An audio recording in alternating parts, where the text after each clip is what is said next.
Yesu Kristo ashimwe inshuti z'umusaraba, dukomeje dusoma Bibiliya, uyu ni umunsi wa 266. Turi mu gitabo cya mbere cy'Abakorinto, uyu munsi turatangira ku bice 11. Reka dusome mu izina rya Yesu. Uko abizera bakwiriye kwifata bari mu materaniro. Mugere ikirenge mu cyanjye nk'uko nanjye nkigera mu cya Kristo. Ndabashimira kuko mwibuka ibyo nabigishije byose, mugakomeza imigenzo nk'uko nayibahaye.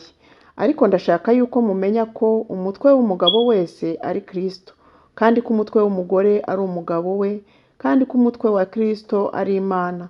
Umugabo wese iyo asenga cyangwa ahanura, umutwe we utwikiriwe aba akojeje isoni umutwe we. Ariko umugore wese iyo asenga cyangwa ahanura adatwikiriye umutwe we, aba awukojeje isoni, kuko ari bimwe rwose no kwimoza. Niba umugore adatwikiriye umutwe yikemuze, ariko niba ari ibiteye isoni ko umugore yikemuza cyangwa yimoza, ajya atwikira umutwe. Umugabo ntakwiriye gutwikira umutwe, kuko ari ishusho y'Imana n'ubwiza bwayo, ariko umugore ni ubwiza bw'umugabo we, kuko umugabo atakomotse ku mugore, ahubwo umugore ari we wakomotse ku mugabo. Kandi umugabo ntiyaremwe kubw'umugore, ahubwo umugore niwe waremwe kubw'umugabo. Nicyo gituma umugore akwiriye kwambara ku mutwe ikimenyetso cyo gutwarwa ku bw'abamarayika. Ariko mu mwami wacu umugore ntabaho hatariho umugabo, niko n'umugabo atabaho hatariho umugore.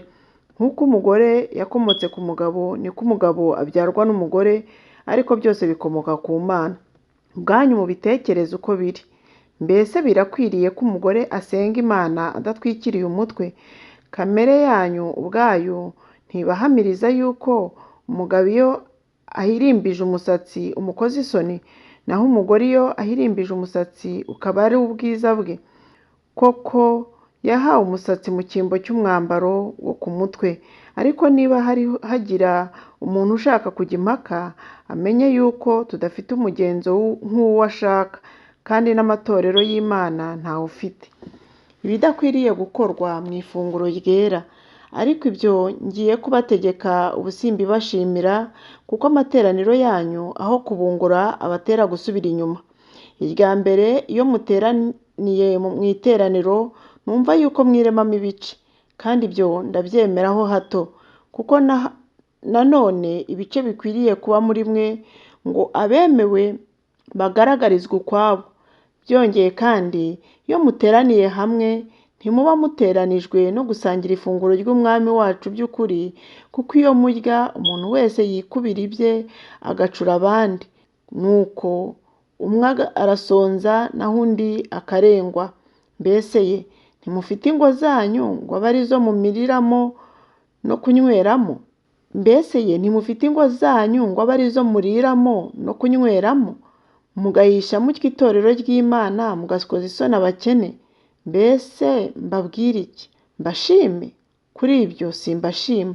Nuko icyo nahawe n'umwami wacu kumenya, nicyo nabahaye namwe.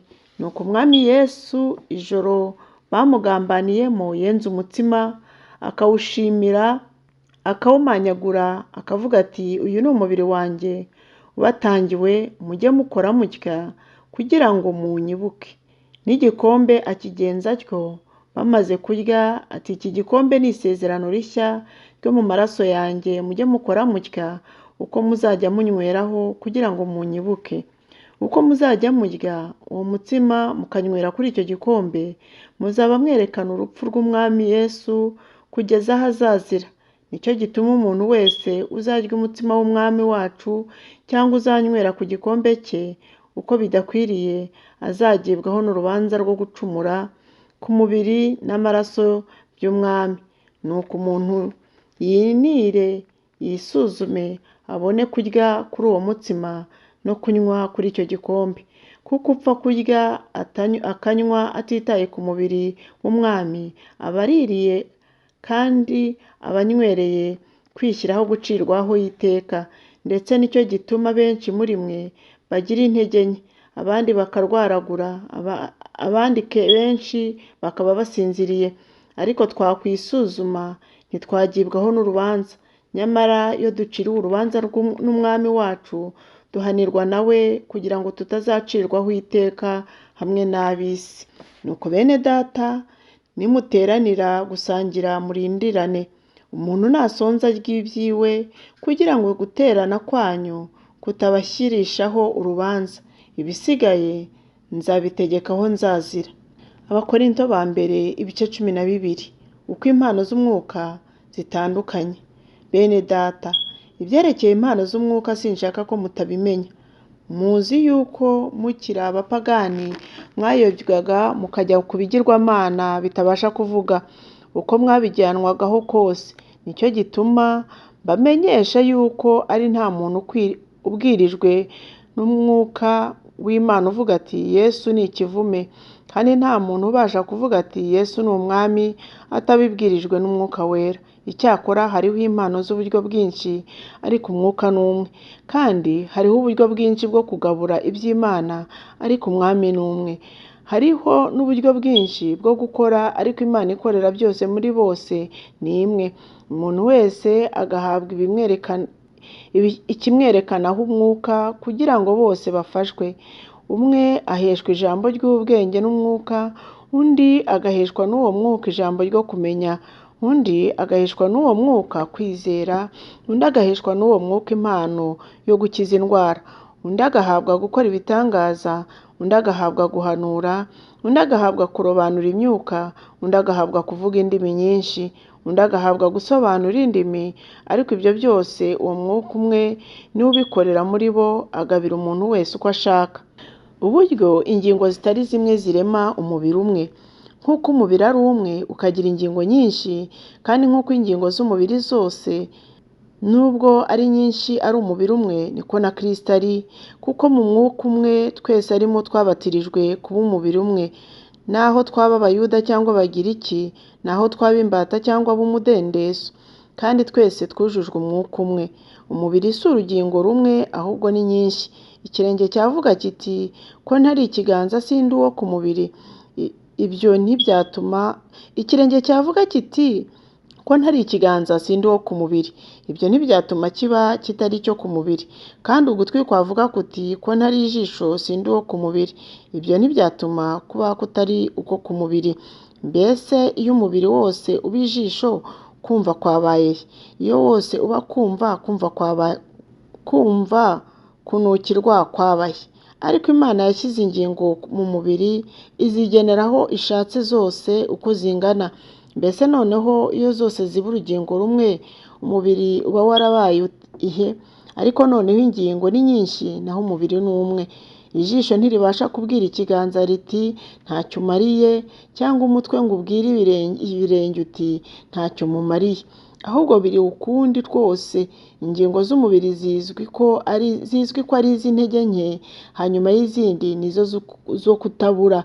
Kandi izo ku mubiri zizwi ko ari iz'icyubahiro gike, nizo turushaho kwambika icyubahiro, kandi ingingo zacu ziteye isoni nizo zirushaho gushimwa. Nyamara izidateye isoni ntizigomba kwambikwa, ariko Imana yateranije umubiri hamwe, urugingo rukennye icyubahiro iruha icyubahiro kuruta izindi, kugira ngo umubiri utirema ibice, ahubwo ingingo zigirirane. Urugingo rumwe iyo rubabaye, ingingo zose zibabarana narwo, cyangwa iyo urugingo rumwe ruhawe icyubahiro, ingingo zose zishimana narwo. Nuko rero muri umubiri wa Kristo, kandi umuntu wese wo muri mwe ni urugingo rwawo. Imana yashyize bamwe mu itorero, ubwa mbere intumwa, ubwa kabiri abahanuzi, ubwa gatatu abigisha, maze ishyiraho abakora ibitangaza, n'abahawe impano zo gukiza indwara, n'abahawe gufasha abandi, n'abahawe gutwara, n'abahawe kuvuga indimi nyinshi. Mbese bose ni intumwa?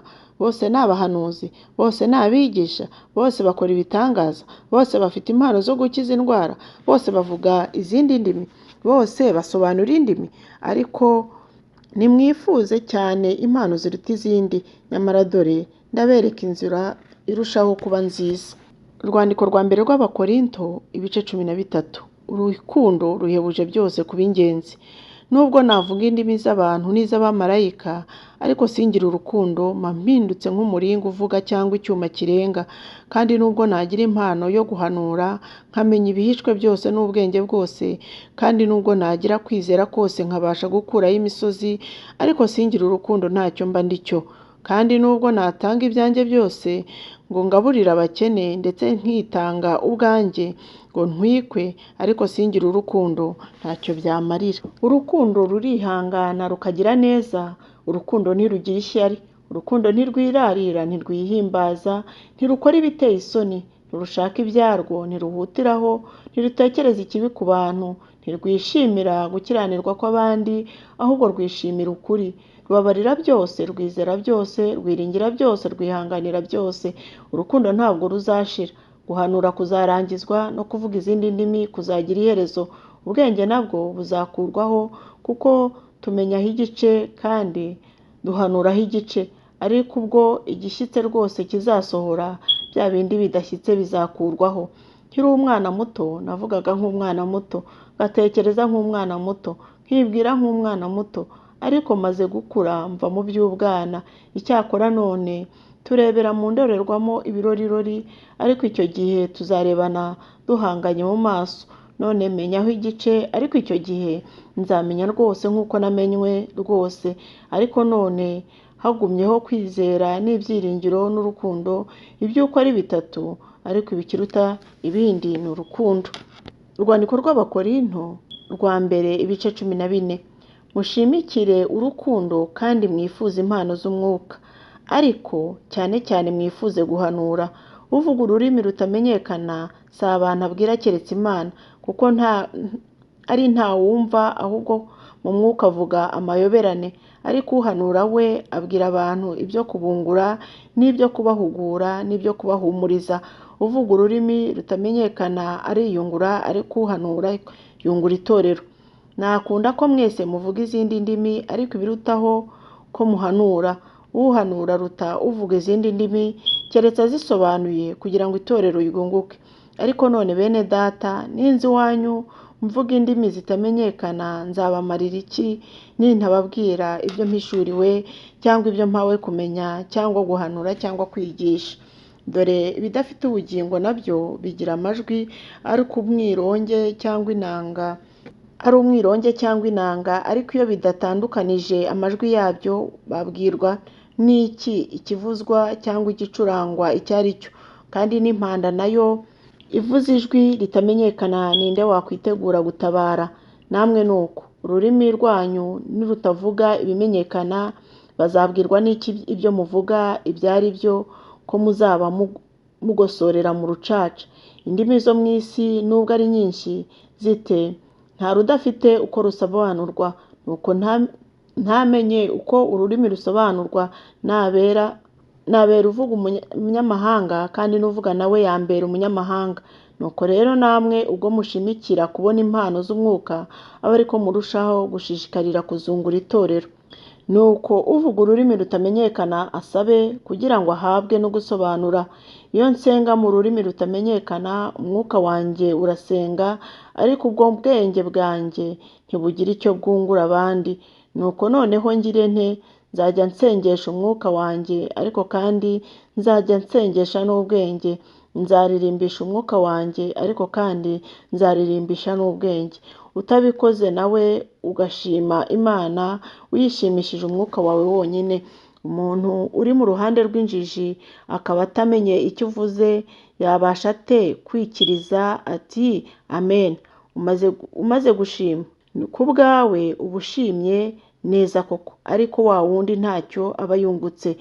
Shimira Imana yuko mwese mbarusha kuvuga indimi zitamenyekana, ariko mu iteraniro aho kuvuga amagambo inzovu mu rurimi rutamenyekana, nahitamo kuvuga amagambo 5 yavugishije ubwenge bwanjye, kugira ngo nigishe n'abandi. Bene data, ntimuba abana bato ku bwenge, ahubwo muba abana b'impinja ku bibi, ariko ku bwenge mube bakuru. Byanditswe mu mategeko ngo nzavuganira n'ubu bwoko mu kanwa k'abavuga izindi ndimi no mu kanwa k'abanyamahanga, nyamara nubwo bimeze bityo ntibazanyumvira, niko Uwiteka avuga. nicyo gituma indimi zitamenyekana zitagenewe kubera abizera ikimenyetso keretse abatizera, naho guhanura ko ntikwagenewe abatizera keretse abizera. Nuko rero itorero ryose iyo riteraniye hamwe bose bakavuga indimi zitamenyekana, hakinjiramo abatarajijuka cyangwa abatizera, ntibazavuga ko musaze, ariko bose niba bahanura hakinjiramo utizera cyangwa injiji, yakwemezwa ibyaha bye na bose, akarondorwa na bose, ibihishwe byo mu mutima we bikeyurwa, maze yakwikubita hasi yubamye akaramya Imana, kandi akamamaza yuko Imana iri muri mwe koko. Gahunda ikwiriye kuba mu materaniro. Nuko bene data, iyo muteranye bimera biti: umuntu wese afite indirimbo cyangwa amagambo yo kwigisha, cyangwa amagambo ahishuriwe, cyangwa ururimi rutamenyekana, cyangwa amagambo yo kurusobanura. Nuko rero byose bikorerwe kugira ngo abantu bunguke. Niba hariho abavuga ururimi rutamenyekana, havuge 2 cyangwa 3 badasaga, kandi bavuge bakurikirana, umwe asobanure. Ariko nihaba hatariho usobanura, uvuga ururimi acecekere mu iteraniro, yibwire kandi abwirire Imana mu mutima we. N'abahanuzi nabo bavuge ari 2 cyangwa 3, abandi babigenzure. Ariko undi wicaye nashoka ahishurirwa, wabanje ahore, kuko mwese mubasha guhanura umwe, kugira ngo bose babone uko bigishwa no guhugurwa. Imyuka y'abahanuzi igengwa nabo, kuko Imana itari iy'umuvurungano, ahubwo ari iy'amahoro. Nk'uko bimeze mu matorero yose y'abera, abagore nibacecekere mu materaniro, kuko batemererwa kuvuga, ahubwo baganduke nk'uko amategeko nayo avuga. Kandi nibagira icyo bashaka kumenya, babibarize abagabo babo imuhira, kuko biteye isoni ko umugore avugira mu iteraniro. Mbese kuri mwe niho ijambo ry'Imana ryaturutse, cyangwa se ryageze kuri mwe mwenyine? Nihagira umuntu wibwira ko ari umuhanuzi cyangwa ko afite umwuka, amenye ibyo mbandikiye yuko ari itegeko ry'Umwami wacu. Ariko umuntu natabyemera nawe ye kwemerwa. Nuko bene data, mwifuze guhanura, kandi ntimubuze abandi kuvuga indimi zitamenyekana, ariko byose bikorwe neza uko bikwiriye no muri gahunda. Imana yo mu ijuru ibahe umugisha kandi bishimire. Tuzakomeza ku munsi w'ejo. Ndabakunda mu izina rya Yesu.